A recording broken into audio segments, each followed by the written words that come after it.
Une question qui revient très souvent en début d'année, les gens me demandent est-ce que je devrais cotiser dans mon REER ou dans mon CELI?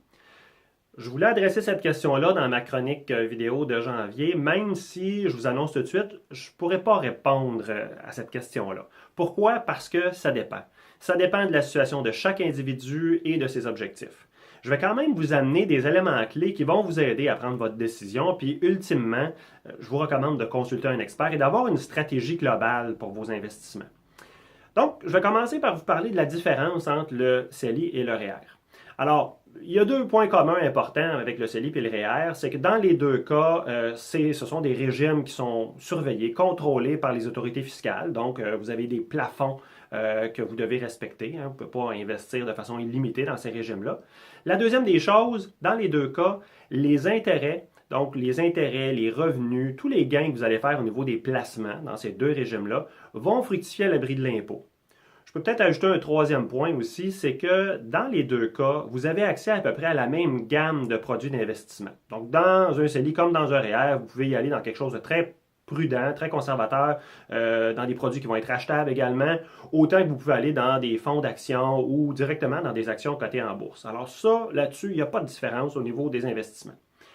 Maintenant, allons dans les différences. La grande différence, la plus majeure entre le CELI et le REER, c'est que quand l'argent entre dans un CELI, autant qu'au moment où elle va sortir du CELI, il n'y aura jamais d'impact fiscal. Donc, il n'y aura pas d'impôt, de déduction, c'est-à-dire à payer quand l'argent entre dans le CELI. Il n'y aura pas d'impôt à payer quand l'argent va sortir du CELI, même s'il y a eu des gains importants au niveau des rendements, il n'y en aura jamais d'impôt. Dans le REER, au moment où l'argent entre, il y a une déduction d'impôt. Ça veut dire que si j'ai un revenu de 50 000 dans une année puis je mets 1 000 dans mon REER, automatiquement, je vais m'imposer seulement sur 49 000. Et quand je vais sortir l'argent, c'est le mécanisme inverse. Si je sors l'argent dans 2 ans, je ne suis pas encore à la retraite, j'ai encore un revenu de 50 000 puis je sors 1 000 de mon REER, je vais m'imposer sur 51 000 Et c'est là que le REER peut devenir à la fois un risque, parce qu'il faut faire attention, on ne va pas se retrouver finalement à payer plus d'impôts au moment où on va sortir l'argent du REER qu'au moment où elle est entrée. Mais également, le REER peut devenir un levier extrêmement intéressant parce que si justement on cotise à un taux d'impôt qui est relativement élevé et qu'au moment du retrait, on a des revenus qui sont plus bas, donc on va payer moins d'impôts sur le retrait, là, ça devient vraiment quelque chose de génial. Alors, pour être sûr de faire le bon choix, il faut regarder loin dans le temps et se dire à quel moment je vais retirer dans mon REER et quelle va être ma situation fiscale à ce moment-là. C'est pour ça que ça demande de la planification et c'est pour ça qu'on doit porter une attention particulière à ça. Alors, si j'ai un doute puis que je veux placer mon argent absolument rapidement aujourd'hui, je suis mieux d'aller dans le CELI, quitte à la retirer un petit peu plus tard et à la cotiser au moment où ça sera pertinent. Alors, en gros, la situation est la suivante. Si vous y allez pour du court terme et que vous ne voulez pas avoir de contraintes, le CELI est plus pratique.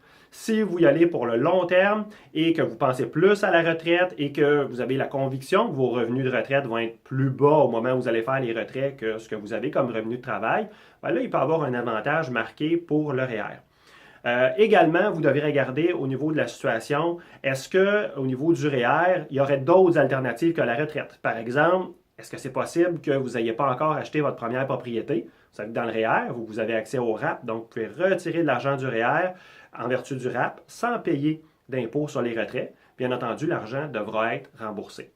Également, il y a le REP, donc le régime d'encouragement à l'éducation permanente. Ça aussi, c'est une autre option. Vous pouvez, si vous retournez sur les bancs d'école, retirer de l'argent de vos REER sans payer d'impôt dessus. Mais encore une fois, vous devrez le rembourser tôt ou tard. Alors, on voit qu'il y a plusieurs outils qui sont possibles, plusieurs options. Moi, je vous recommande de consulter un expert qui pourra à ce moment-là vous faire une planification précise et c'est là que ces régimes-là deviennent payants. Évidemment, aujourd'hui, je me suis concentré sur le REER et le CELI. Il y a d'autres régimes qui existent, notamment le régime enregistré d'épargne études qui peut être également très intéressant. D'où l'importance de consulter un spécialiste, de regarder votre planification à moyen et à long terme. Et de cette façon-là, vous allez toujours être capable de faire le bon choix puis de profiter de tous les avantages que ces différents régimes-là peuvent vous apporter.